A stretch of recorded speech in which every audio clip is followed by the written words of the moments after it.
जिसमें हमने समझा कि भुगतान शेष क्या होता है, उसकी डेफिनेशन क्या होती है और उसके क्या क्या घटक होते हैं। दोनों के बारे में थोड़ी मोड़ी बातें भी हमने अभी कर ली है कि चालू खाता पूंजी खाता दोनों में क्या डिफरेंस होता है। आप चाहो तो इसका स्क्रीनशॉट ले सकते हो और फर्दर रिवीजन के लिए अपने पास में रख सकते हो। हेलो एवरीवन, नमस्कार, स्वागत है आप सभी का अक्षवाट के यूट्यूब चैनल पर। सो आज की वीडियो में हम स्टार्ट करने वाले इकोनॉमिक्स क्लास 12 का हमारा चैप्टर नंबर 12, जिसका नाम है भुगतान शेष। इसको इंग्लिश में बोला जाता है बैलेंस ऑफ पेमेंट्स। तो क्या होता है इसका कॉन्सेप्ट, इसको समझेंगे इस वीडियो में। तो स्टार्ट करते हैं वीडियो को।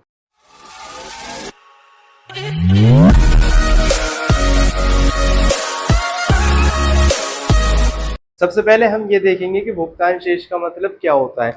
अगर हम नॉर्मल सी भाषा में देखें तो भुगतान शेष को, जिसको इंग्लिश में बोला जाता है बैलेंस ऑफ पेमेंट, तो इसका मतलब होता है कि एक ऐसा खाता, ये एक देश का ऐसा खाता होता है। खाते का मतलब एक ऐसा अकाउंट होता है जिसमें एक देश के बीच में और जो अन्य देश होते हैं, यानी कि जो दूसरी कंट्रीज है, उनके बीच में जो भी व्यापार का लेन देन होता है तो उसका रिकॉर्ड रखा जाता है। व्यापार का जो लेन देन होगा तो उसका रिकॉर्ड रखा जाता है, उसको ही हम भुगतान शेष खाता कहते हैं। यानी कि जैसा कि हम सबको पता है कि एक देश है, वो दूसरे देश से कुछ सामान मंगाता है। जैसे कि हम कुछ सामान दूसरे देश से खरीदते हैं जो हमारे देश में प्रोडक्शन नहीं हो रहा है, ऐसे को हम बोलते हैं आयात, यानी कि बाहर से सामान को इम्पोर्ट करना। इसके अलावा कुछ सामान हमारे यहाँ पे प्रोडक्शन होता है और वो हम बाहर बेच देते हैं जब हमारी खुद की नीड्स पूरी हो जाती है। तो उस सामान को हम बोलते हैं कि हमने हमारे यहाँ का जो सामान है उसका निर्यात किया है। अब निर्यात को बोला जाएगा एक्सपोर्ट करना। और इसके अलावा कुछ ऐसी सर्विसेज भी होती है जो हम बाहर की कंट्रीज से लेते हैं और कुछ ऐसी सर्विस होती है जो हम बाहर की कंट्रीज को देते हैं। फॉर एग्जाम्पल कि आपने देखा होगा कॉल सेंटर में कुछ पर्सन काम करते हैं, तो कॉल सेंटर होता वो अदर कंट्रीज में और काम हम यहीं से बैठे बैठे करते हैं, तो हम उनको अपनी सर्विस दे रहे हैं, उसके बदले वो हमको पैसा देते हैं। तो सर्विस भी इसमें इंक्लूड की जाती है। इसको हम बोलते हैं हिंदी में सेवाएं, जो डिफरेंट टाइप की सर्विसेज होती है। अब अगर आप खुद ही सोचो कि अगर एक देश से सामान दूसरे देश में जा रहा है और दूसरे देश से भी कोई सामान हमारे देश में आ रहा है जिसको आयात बोलते हैं, तो ये कुछ लेन देन है और इस लेन देन को हम बोलते हैं आर्थिक लेन देन। यानी कि जब एक देश के बीच में और विश्व के अन्य देशों के बीच में जो भी आर्थिक लेन देन होता है और उसका जो रिकॉर्ड रखा जाता है वो हमारा भुगतान शेष होता है। तो ये इसका सिंपल सा मीनिंग है। यानी कि भुगतान शेष का मतलब हो जाएगा कि जब हम एक देश से दूसरे देश के बीच में कोई भी व्यापार कर रहे हैं और उनसे जो आर्थिक लेन देन होता है कि इतना सामान हमारे पास आया वो इतने रुपए का है और हमने इतना सामान बाहर के देश में बेच दिया वो इतने रुपए का है, तो ये जो लेन देन की प्रोसेस होती है और इसको रिकॉर्ड किया जाता है उसको ही हम बोलते हैं कि भुगतान शेष खाते से संबंधित है। अब हम ये देखेंगे कि इसकी डेफिनेशन क्या होती है और पेपर में इसको कैसे लिख कर आए। तो यहाँ पर भुगतान शेष का जो डेफिनेशन है वो लिखी हुई है कि ये एक ऐसा खाता है जिसमें एक देश का अन्य देशों के साथ पैसे से संबंधित जो लेन देन होता है उसको जब रिकॉर्ड किया जाएगा तो वो भुगतान शेष होता है। इसको इंग्लिश में बैलेंस ऑफ पेमेंट कहते हैं। यानी कि सपोज करो इंडिया है, इंडिया अदर कंट्रीज के साथ में जो भी बिजनेस कर रहा है तो उसमें क्या है, सामान बेचा भी जाएगा बाहर के देश में, सामान बाहर से खरीदा भी जाएगा। जब बाहर हम सामान बेचेंगे तो उससे पैसा मिलेगा, जब हम सामान खरीदेंगे तो उससे पैसा हम देंगे, तभी सामान मिलेगा बाहर से। तो ये सारी चीजें जो होती है ना पैसे से रिलेटेड, इसको इकोनॉमिक्स में आर्थिक लेन देन बोलते हैं। तो आर्थिक लेन देन जो होता है जब उसको रिकॉर्ड किया जाएगा तो वो भुगतान शेष होता है। एग्जाम्पल यहाँ पर दे रखा है, भारत का चीन के साथ जो व्यापार हुआ है, व्यापार करने में भारत चीन को सामान देगा, उसको हम बोलते निर्यात करेगा और उसके बदले में पैसा मिलेगा। और कितना सामान वहां से खरीदा जाएगा चीन से तो उसको आयात करना बोलते हैं, तो उसको भी इसमें रिकॉर्ड किया जाएगा। तो जो भी पैसे से रिलेटेड टर्म्स है, पैसे रिलेटेड जो भी काम होते हैं वो इसमें रिकॉर्ड किए जाते हैं। एक और ध्यान देने की बात है कि इसमें एक साल की अवधि का रिकॉर्ड किया जाता है जो भी मतलब लेन देन होता है। अब एक साल का आपको पता ही है कि एक साल कब से होगा, 1 अप्रैल से लेकर और 31 मार्च, ये होता है एक साल, एक वित्तीय वर्ष बोलते हैं इसको। तो जब आप डेफिनेशन लिख रहे हो तो इस बात को भी इसमें लिख देना कि एक वित्तीय वर्ष के दौरान एक देश का दूसरे देशों के साथ में पैसे से संबंधित जो भी व्यापारिक लेन देन होता है या व्यापार संबंधी जो लेन देन है उसको जब रिकॉर्ड किया जाता है वो भुगतान शेष होता है। ये तो थी इसकी डेफिनेशन। अब आपको थोड़ी बातें और है जो समझनी पड़ेंगी इसमें। इसमें ये बता रखा है कि भुगतान शेष में कौन कौन सी चीजें आ जाती है, या आप इसको और भी सिंपल भाषा में अगर समझना चाहो कि जो व्यापार किया जाता है, अगर हम एक देश से दूसरे देशों के साथ में व्यापार कर रहे हैं तो कौन कौन सी चीजें आ जाती है इसमें व्यापार करने में। इसमें बहुत सारी चीजें होती है। सबसे पहली इसमें तैयार वस्तुएं आ जाती है। तैयार वस्तु छोड़ो, इसमें वस्तुएं आ जाती है। वस्तुएं क्या क्या होती हैं, फॉर एग्जाम्पल हमारे यहाँ के कुछ कपड़े हैं तो वो बाहर के देश में उनका उनको हम बेच देंगे, निर्यात करेंगे। ठीक है, निर्यात और आयात को आपको समझना है तो उसकी मैं एक ट्रिक बता देता हूँ आपको। निर्यात निर्यात यहाँ पर शब्द जो है, तो निर्यात का मतलब होता है जब सामान हमारे देश से बाहर के देश में जा रहा है। ठीक है, तो जब हम सामान को बाहर के देशों में बेच रहे हैं तो उसको निर्यात कहते हैं। याद रखने के लिए आप याद रख लेना निकलना, तो जब भी देश से सामान निकलेगा बाहर की तरफ तो वो हो जाएगा निर्यात। इसी तरह जो आयात है, तो आयात में यहाँ पर शब्द दे रखा है ना आया, तो इसका मतलब है जब सामान बाहर के देशों से हमारे देश में आएगा तो वो हो जाएगा आयात। ठीक है, तो इससे आप याद रख सकते हो। तो जब वस्तुओं का निर्यात किया जाता है, इसके अलावा वस्तुओं का आयात भी किया जाता है, यानी कि बाहर की कंट्री से सामान को खरीदा भी जाता है।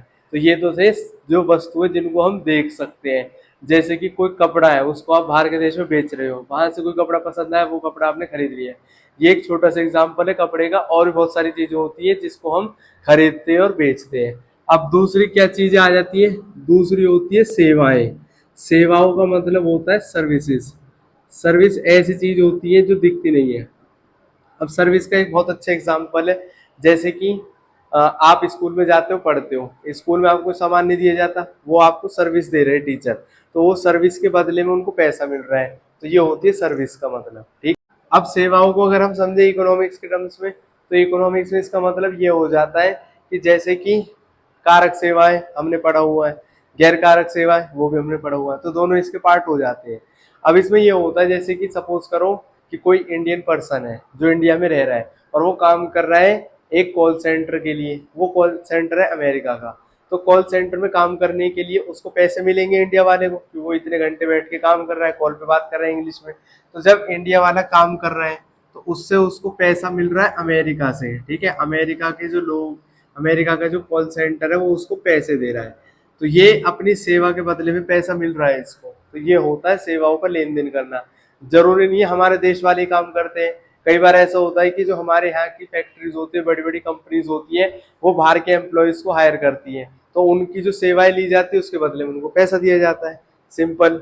इसके अलावा एक और चीज होती है, जब हम कोई मशीन्स वगैरह खरीदते हैं बाहर के देशों से या मशीन्स को बेचते हैं बाहर के देशों में, तो उसको भी व्यापार में शामिल किया जाता है। इसके अलावा आपने सुना होगा कि स्टॉक होते हैं, शेयर है, बॉन्ड्स है, ये ऐसी चीजें होती हैं जो एक देश से दूसरे देश में जाती है।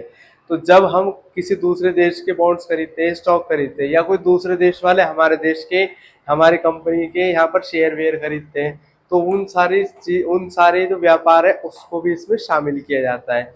तो यहाँ पर हमने बताया कि भुगतान शेष में क्या क्या चीजों को शामिल करते हैं। इसमें वस्तुओं को शामिल करेंगे जिसको हम देख सकते हैं, कि जब उनको एक देश से दूसरे देश में ले जाया जाता है तो उनको आसानी से देखा जाता है।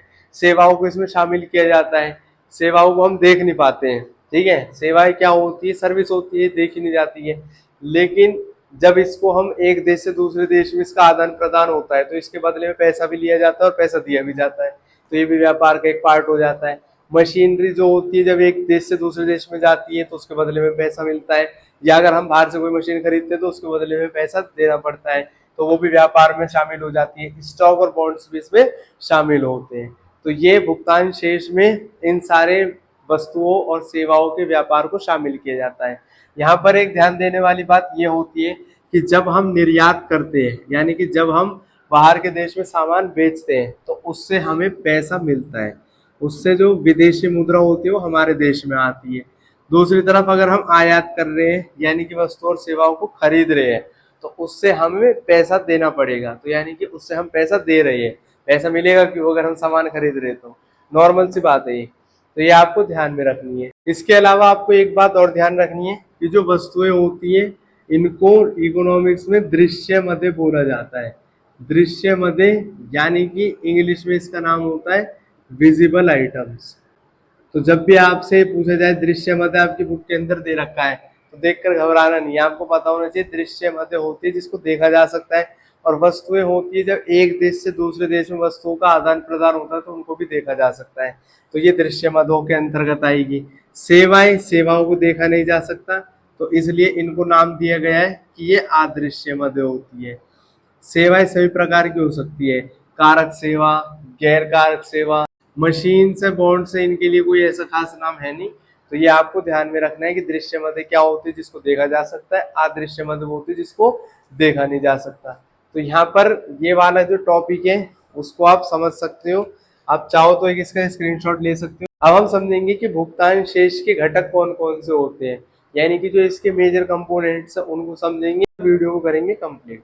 तो यहाँ पर हम देखेंगे कि भुगतान शेष खाते के घटक कौन कौन से होते हैं, या फिर भुगतान शेष खाते के प्रकार को हम समझेंगे। तो भुगतान शेष खाते के 3 प्रकार होते हैं बेसिकली जो बुक के अंदर दे रखे हैं। सबसे पहला होता है जिसको हम बोलते हैं चालू खाता। ठीक है, चालू खाते को हिंदी मतलब इंग्लिश में बोला जाएगा करंट अकाउंट। इसके अलावा जो सेकंड हमारा होता है वो होता है पूंजी खाता। पूंजी खाते को इंग्लिश में कहा जाता है कैपिटल अकाउंट।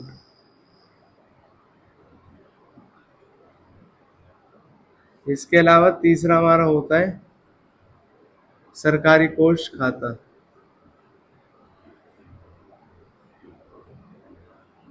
तो ये 3 बेसिकली टाइप्स है इसके भुगतान शेष के खाते के। सबसे पहले चालू खाता, फिर पूंजी खाता, फिर सरकारी कोष खाता। अगर हम तीनों को देखें तो चालू खाता, चालू का मतलब ये होगा कि इसमें कौन कौन सी चीजें आ जाती है वो समझनी पड़ेंगी आपको। अगर हम पहले इनको देखें चालू खाता और पूंजी खाता कि दोनों में क्या डिफरेंस होता है, क्या रिकॉर्ड किया जाता है। खाते का मतलब आपको पता लग गया, अकाउंट स्टेटमेंट कि क्या लिया क्या दिया, किस देश के साथ कौन सा सामान बेचा गया है या कितना सामान खरीदा गया है, ये सारी चीजें इसमें आती हैं। तो चालू खाते में क्या क्या चीज आएगी, इसमें आएगा अभी जो हमने देखा था दृश्य मध्य आ जाएगी इसमें, यानी कि वस्तुओं का जो व्यापार किया जाता है। सपोज करो कि हमने चीन के साथ में 10 सामान बेचा है और हमने 8 सामान वहां से खरीदा भी है, तो वो दृश्य मदों का व्यापार हो गया, यानी कि हमने सामान बेचा है, सामान खरीदा है, तो सामान का लेन देन हुआ, तो उस आर्थिक लेन देन को चालू खाते के अंदर कैलकुलेट किया जाएगा या रिकॉर्ड किया जाएगा। इसके अलावा अगर हम देखेंगे जो अदृश्य मदों का व्यापार हो रहा था, अदृश्य मदों में सेवाएं जितनी भी हमारी, कि अगर कोई सर्विस अपनी दे रहा है कॉल सेंटर में उसके बदले में पैसा मिल रहा है, या फिर गैर कारक सेवा किसी को मिल रही है, तो चालू हस्तांतरण होता है उसको भी हम चालू खाते के अंतर्गत शामिल करते हैं। चालू हस्तांतरण का मतलब हो जाएगा कि एक देश दूसरे देश को अगर कोई गिफ्ट देता है या दूसरा देश हमें कोई गिफ्ट दे रहा है, तो वो गिफ्ट क्या है, उसके मतलब हमने कोई काम तो किया नहीं है जिसके बदले हमें गिफ्ट मिल रहा है, हमें वो गिफ्ट ऐसे ही मिल रहा है, तो वो चालू हस्तांतरण कहते हैं उसको, कि यानी कि वो ट्रांसफर हो रहा है, यूनिलेटरल ट्रांसफर इंग्लिश में इसको कहा जाता है, कि फ्री का हमें जो सामान मिल रहा है तो वो यूनिलेटरल ट्रांसफर हो जाता है। अब अगर हम बात करें पूंजी खाते की, तो पूंजी खाते में क्या चीज आ जाती है, सपोज करो कि एक देश ने दूसरे देश से जो कुछ पैसा उधार लिया है, हमें जरूरत पड़ी थी तो हमने बाहर की कंट्री वालों से कुछ पैसा उधार ले लिया, कभी उनको जरूरत पड़ रही है तो हम उनको पैसा उधार दे रही है, तो जो पैसा उधार लिया जाता है या उधार दिया जाता है वो पूंजी खाते में शामिल होता है, उसको हम चालू खाते में शामिल नहीं करते हैं। तो ये इसका बेसिक डिफरेंस है। इसके अलावा अगर आपने बाहर के देश में कोई संपत्ति खरीदी है या कोई शेयर वेयर खरीद लिए बाहर की कंपनीज के, ठीक है, तो ये वाली जो चीजें आ जाती है, खरीदना संपत्ति का, खरीदना शेयर का, उधार देना या उधार लेना, पूंजी खाते में ये वाली चीजें आ जाती है। सपोज करो बाहर की कंट्री के किसी व्यक्ति ने हमारी कंट्री में कुछ शेयर खरीद लिए किसी कंपनी के, या फिर कंपनी को ही खरीद लिया, या फिर हमारे देश में आके कोई जमीन खरीद ली है तो वो इन्वेस्टमेंट कर रहा है हमारे देश में, तो ये सारी जो चीजें आ जाती है ना, ये पूंजी खाते के अंतर्गत इनको कैलकुलेशन किया जाता है। तो रिकॉर्ड है बेसिकली कि अगर दृश्य मदों का व्यापार है वो चालू खाते में होगा, अदृश्य मदों का भी इसमें होगा, जो गिफ्ट्स वगैरह होते हैं उसको भी चालू खाते में रिकॉर्ड किया जाएगा। अगर हम बात करें कि अगर एक देश दूसरे देश से पैसा उधार ले रहा है या दूसरे देश को पैसा उधार दे रहा है, उसको लोन दे रहा है, तो ये वाला जो रिकॉर्ड होता है वो रिकॉर्ड सारा पूंजी खाते के अंदर आता है। तो ये इसके बेसिक बेसिक सर पॉइंट है, आपको ध्यान में रखने हैं। तो अब इसकी क्या क्या डेफिनेशन होती है और क्या इसके भी पार्ट्स होते हैं नहीं होते हैं, उनको हम समझेंगे नेक्स्ट वीडियोस में। यहाँ पर ये वाली वीडियो थी कंप्लीट, जिसमें हमने समझाया कि भुगतान शेष क्या होता है, उसकी डेफिनेशन क्या होती है और उसके क्या क्या घटक होते हैं। दोनों के बारे में थोड़ी मोड़ी बातें भी हमने अभी कर ली है कि चालू खाता पूंजी खाता दोनों में क्या डिफरेंस होता है। आप चाहो तो इसका स्क्रीनशॉट ले सकते हो और फर्दर रिवीजन के लिए अपने पास में रख सकते हो। अब यहाँ पर हमारी वीडियो हो जाती कंप्लीट। मिलेंगे अपनी नेक्स्ट वीडियो सीरीज में, तब तक के लिए खुश रहें, स्वस्थ रहें और जुड़े रहें एक्सपर्ट के साथ। जय हिंद, जय भारत।